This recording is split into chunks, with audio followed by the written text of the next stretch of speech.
Communique will make headlines around the world tomorrow. But what we have said in that communique is not nearly as important as what we will do in the years ahead. On the 45th anniversary of the Shanghai Communique, a look at how China-US relations have changed. Hello, I'm Owen in Washington, D.C., and this is The Heat.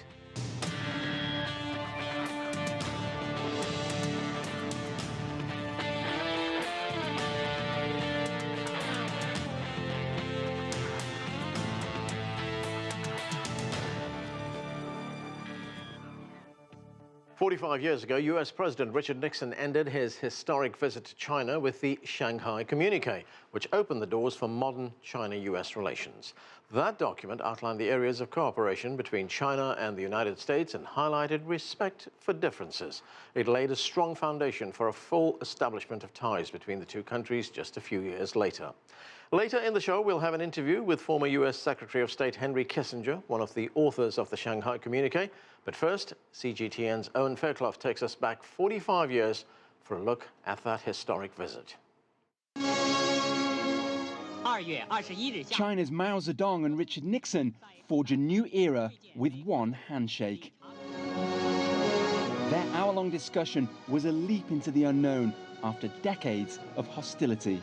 It was a huge gamble by both sides, particularly by the President of the United States, who went to the capital of a state that we didn't recognize.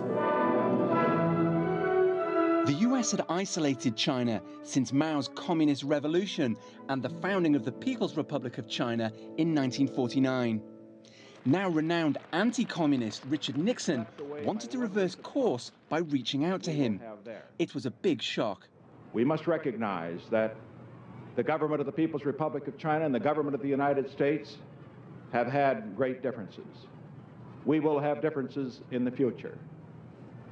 But what we must do is to find a way to see that we can have differences without being enemies in war.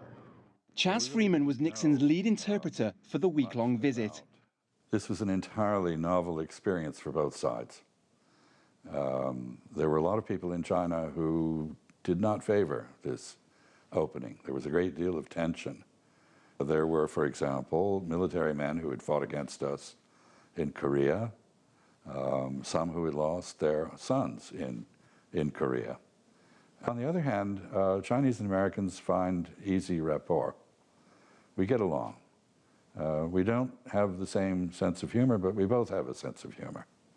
And it was a convivial occasion, despite the tension. Mao and Nixon avoided controversial topics in their meeting.